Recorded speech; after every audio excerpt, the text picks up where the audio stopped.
Yo, yo, yo. Welcome back to another ride.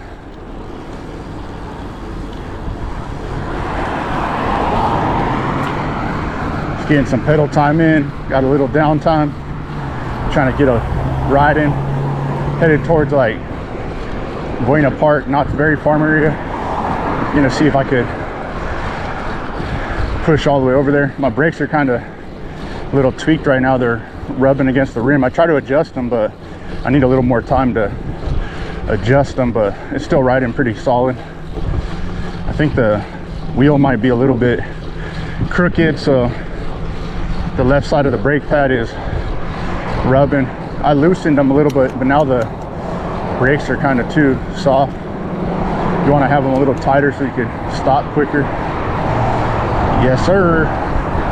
Hopefully you guys are having a great week. It's almost Friday. Hopefully you guys enjoy your weekend. Be safe out there. Get a pedal in. I know there's a harbor area BMX ride going down on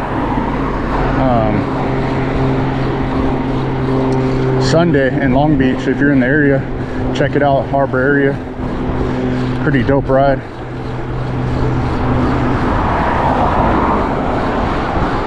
Hopefully the weather's good, cooperates. Doesn't start raining on us. I think they'll probably beat it if they start early. See what's up. Cruising down to Llama right now in the city of like Long Beach, Lakewood area. Headed towards like Hawaiian Gardens.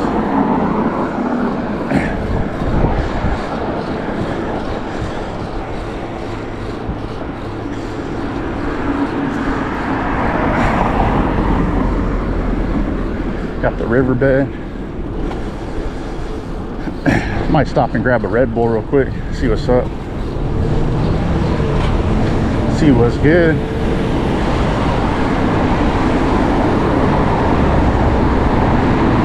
I don't suggest leaving your bike out in front of a convenience store, but maybe if it's like a safe neighborhood or real quick, might be okay, but even then it's kind of risky, so just approach with caution if leaving your bike out. I don't have a lock on me right now, so I might just run in real quick. I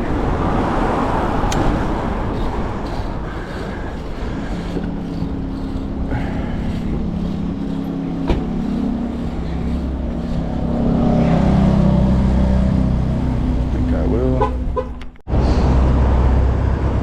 Little Red Bull break. Maybe one day I'll get a sponsor by them. Go right across the country.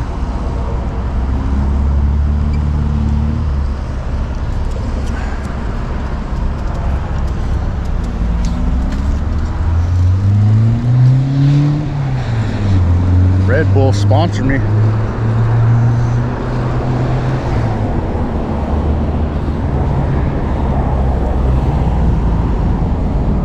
Sketchy little overpass, but guess we'll send it.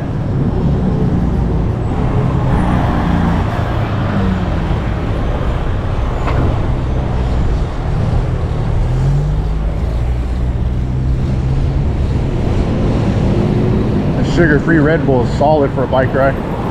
Gives you some caffeine without making you feel too like crashed out on the sugar. It's bomb. Those Celsiuses will get you kind of ripped too, but Red Bull's the best flavor, best performance. Shout out Red Bull, sponsor me.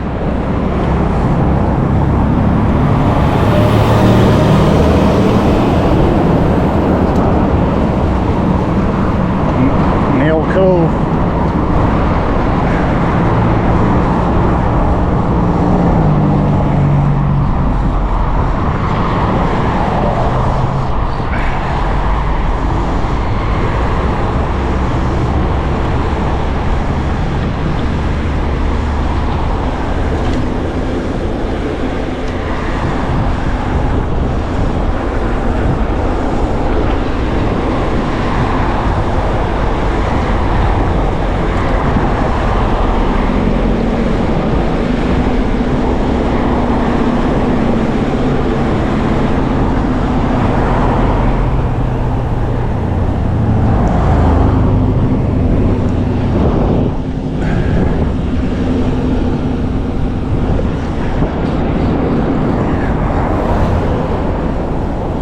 I've already been riding for like 15 minutes, but I started the video probably like 5 or 10 minutes ago.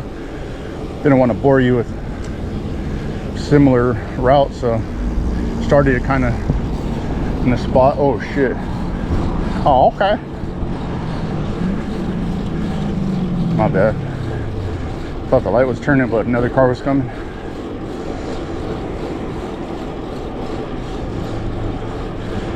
Red Bull, sponsor me.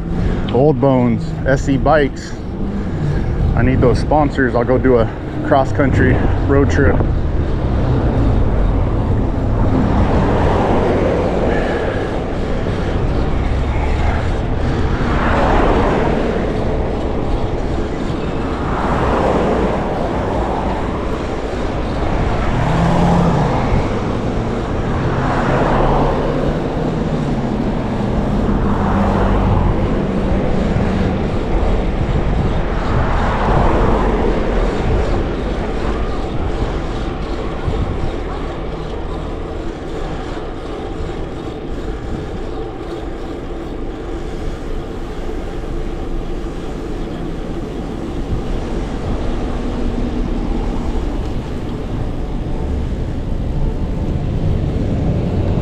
Prosper.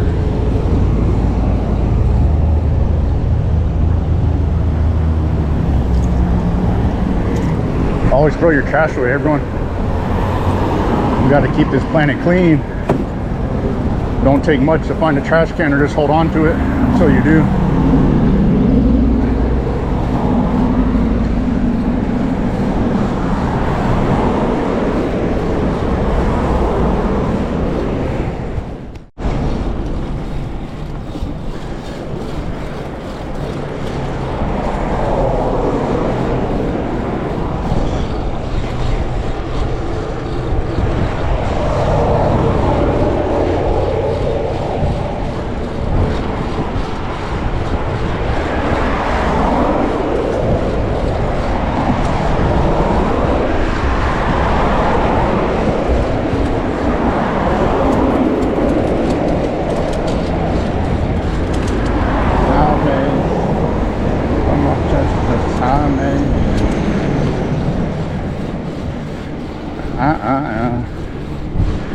Got the headphones playing.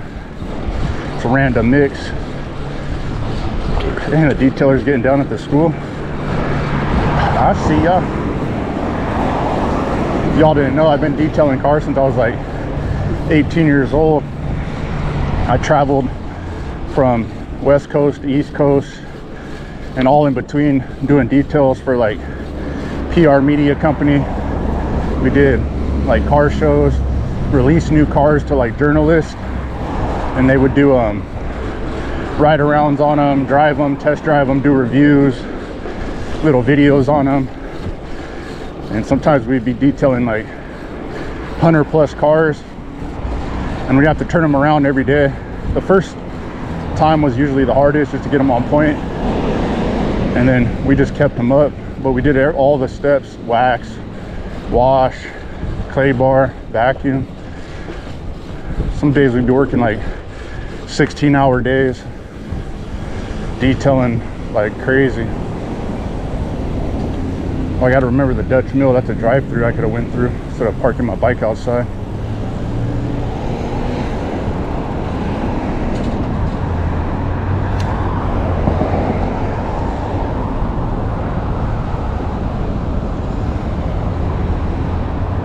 Yeah, so I started detailing when I was 18, and still do it here and there, but not as much.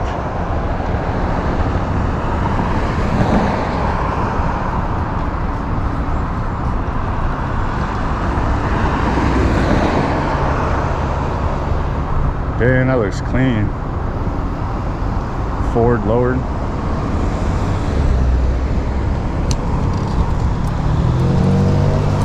Truck's sick. Nice truck, dude. Thing's dope. I haven't seen a Maverick lowered like that, look clean. Be a dope truck to have.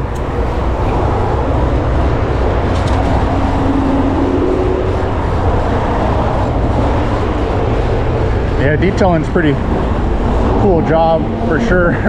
Hard work. but it's rewarding to see the outcome, see your cars in like magazines or just cruising down the street, transform them. When we did those car shows, they were all brand new cars, but still got messed up because I used to work for Chrysler, so some of the cars we'd be doing were like off-road Jeeps, go in Moab, Utah.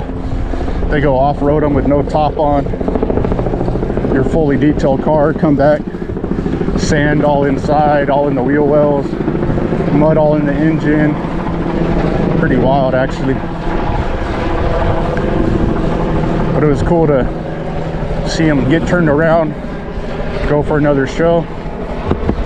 Usually like 4 or 5 shows in a row. It was pretty fun. Got to see the country, meet some cool people, work with some of the best detailers in the country for sure. Shout out to you guys. You guys know who you are if you're watching. Keep hustling. All the hard workers out there, everyone detailing, getting their money.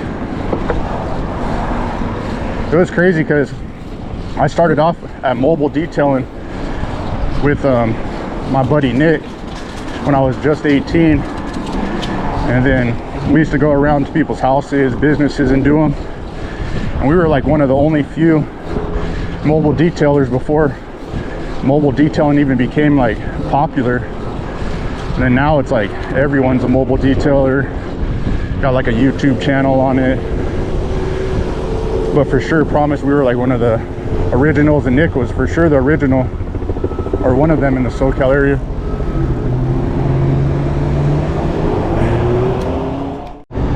Let's go.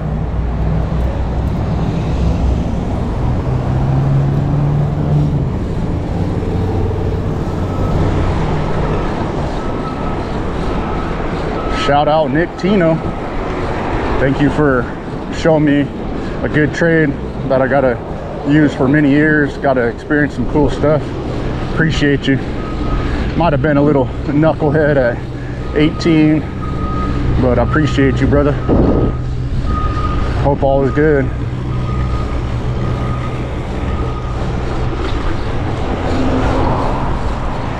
I got a lot of trades kind of under my belt. Detailer, then I've done vinyl graphics installs on like trucks, cars, buildings. Also went to culinary school, so got a few trades under my belt.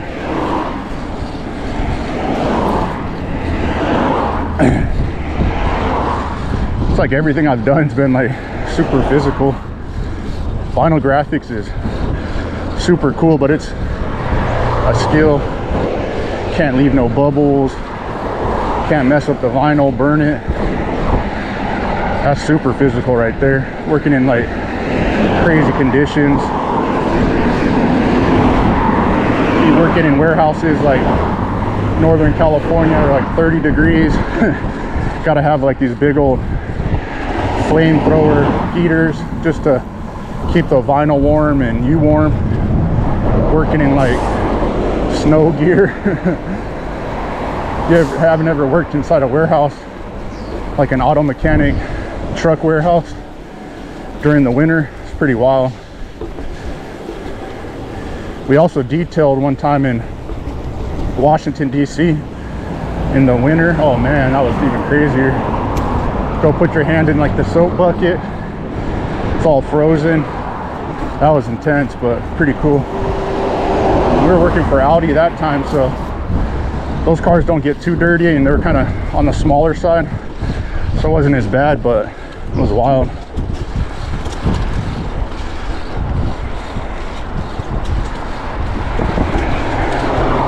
One time we detailed probably like 60, 70 Audis when we were in DC, and we were in a parking structure, so there was no rain getting on us at the time. But we finished them all up, parked them inside the structure, and when we came back in the morning, I guess it wasn't as rainproof as we thought, so like there was like water all over the car, and it was like icy water, so we kind of had to scramble just to get them all touched up. But we made it work. We always made it work. Always had a solid crew, solid leaders helping us out.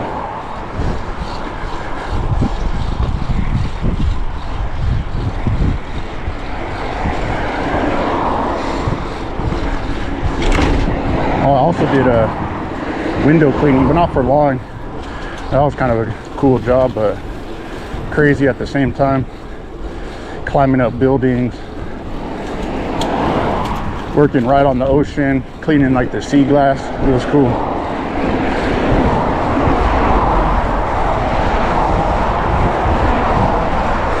Now I'm just hustling YouTube. My clothing brand, Chill Just Cook. If you guys haven't had a chance, go follow me on Chill Just Cook on Instagram. I'm gonna start dropping some more shirts. I just wanted to hit 1,000 subscribers on YouTube on my cooking page, Danny's Kitchen 11. That's Danny's Kitchen 11. Go subscribe. Only like 50 away from hitting 1,000. Once I did that, I was gonna build a website and then start releasing more shirts. That's one of my other passions, making t-shirts and providing dope gear for everyone. I've been making shirts too for like since I was like 15.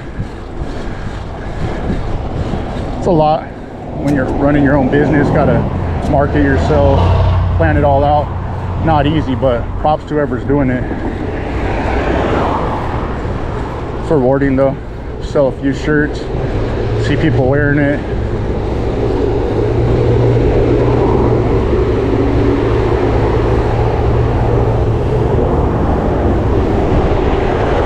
For sure sold shirts like all over the country. Got them all over. It's pretty cool. Be selling hats, hoodies, shirts. Maybe eventually I'll do some other stuff too. Mostly silk screening, embroidery for the hats. Maybe I'll do some. Oh, I've also done some like heat press shirts. Shout out Big Brando for helping me out with that. Those come out pretty good actually. Heat press back in the day wasn't as good quality, but now it's like pretty solid. Come out almost like looking like they were silk screen.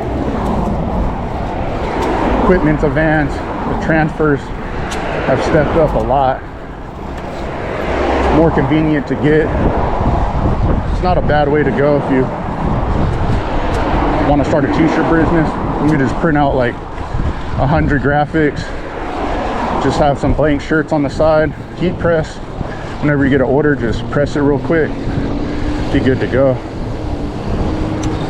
Sometimes when you do silk screen, you gotta order like a minimum 50 shirts, 20 shirts, but you never know what sizes you're gonna sell. So if you have blanks, you can just keep them blank, have a few designs on deck, and like a file cabinet. You get an order for a Island Chill Just Cook shirt, extra large, pull out that design, press it on the shirt, ship it, good to go. So at least you're not sitting on a bunch of inventory that you're not sure you're gonna sell. So if you guys ever have any questions or looking into that, go check out Big Brando on YouTube. He explains and breaks down the t-shirt game. That guy's been in it for years. Props to him. Killing it right now.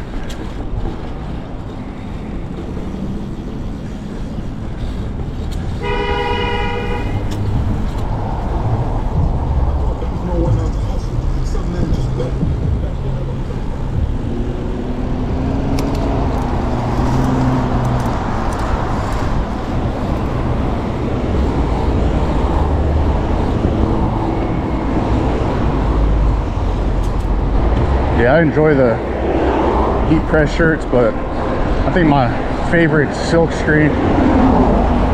But both are great quality and look good.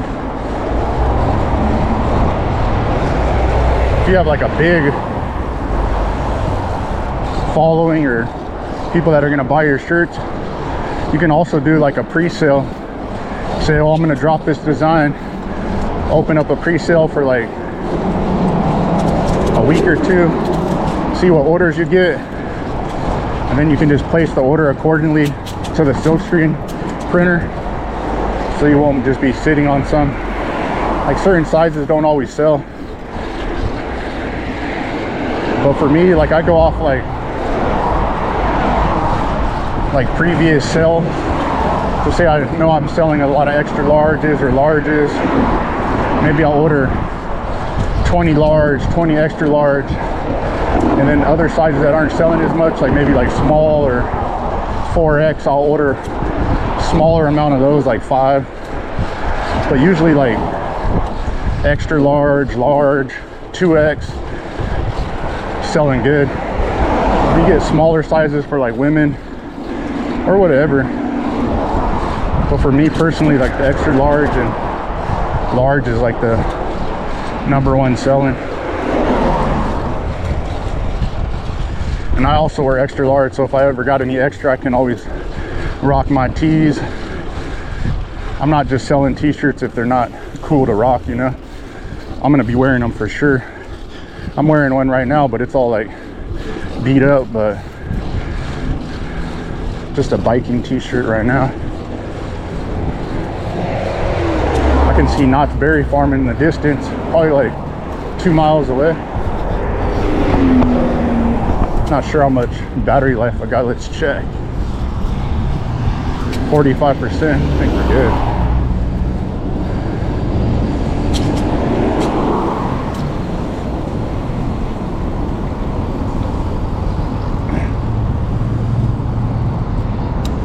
Let's go.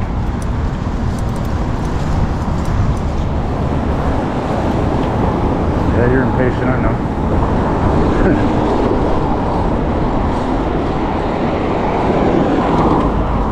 Got the In-N-Out. What's your guys' go-to In-N-Out order?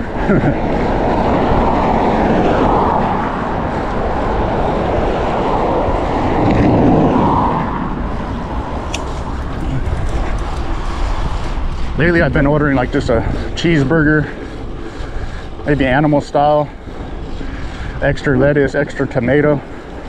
One of my friends got me on that. It's bomb. Get a little extra veggies in your life.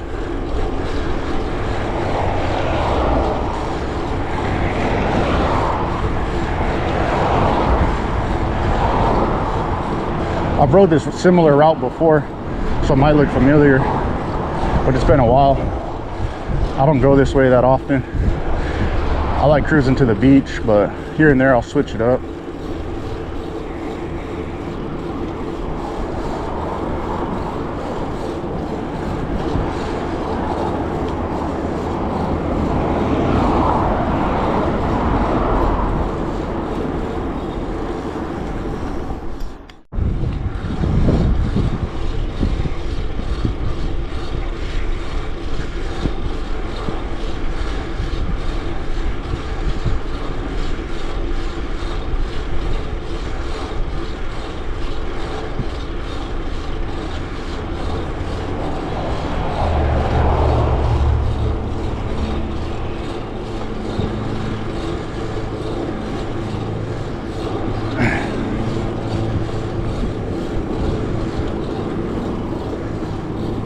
Man, some new construction.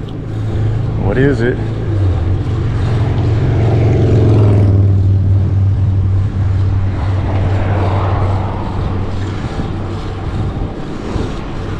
Oh, library. Centralia. Oh no, elementary school. It's pretty sick. Brand new school coming.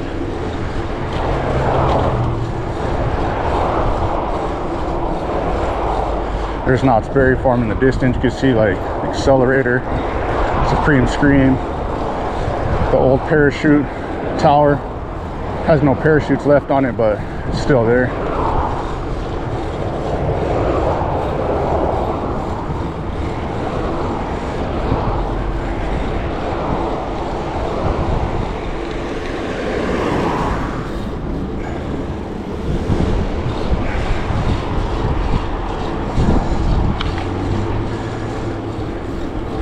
Always watch your surroundings when you're riding.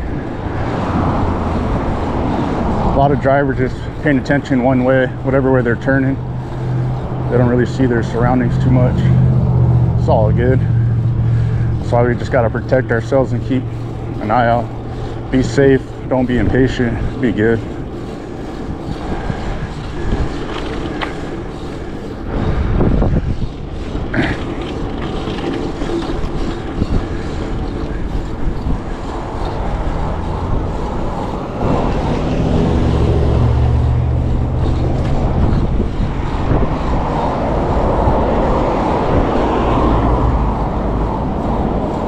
Wish my wife had a better lawyer. I feel that.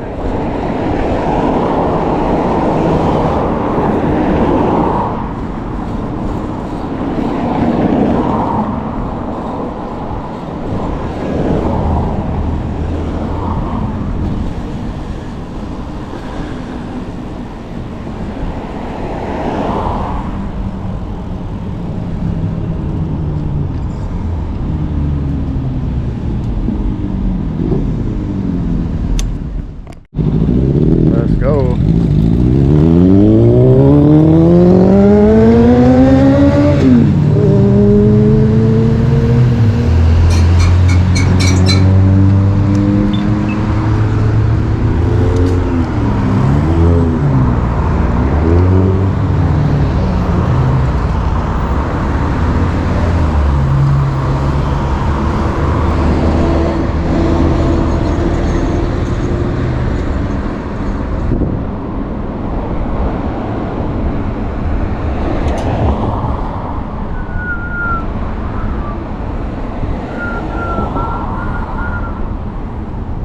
Let's go.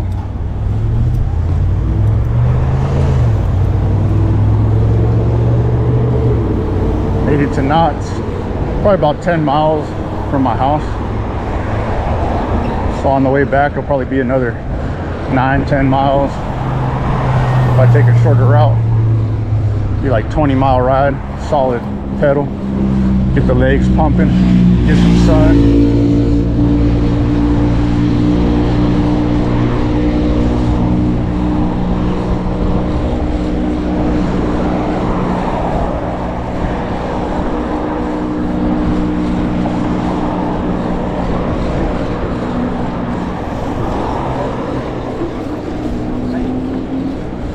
Public library.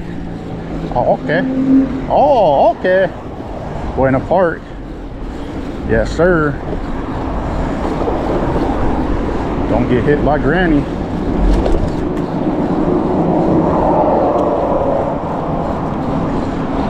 Even though the brakes were off a little bit, rode pretty good. Didn't rub or anything too much, so we good. Just got to clean up the bike a little bit, adjust the brakes, be good. I need a new back tire too. I'm riding the stock gum wall and a thick slick in the back. That's all I had at the moment when my back tire is shredded, but I need to get another tire.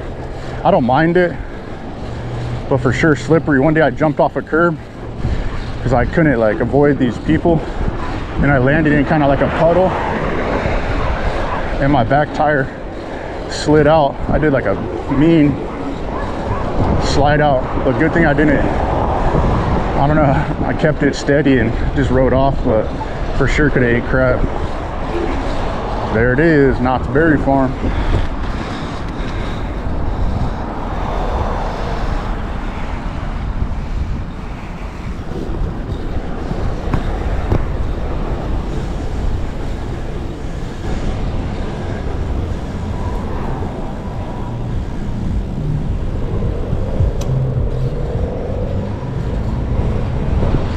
Probably call the video right here. Just wanted to make it to Knott's, show you guys around.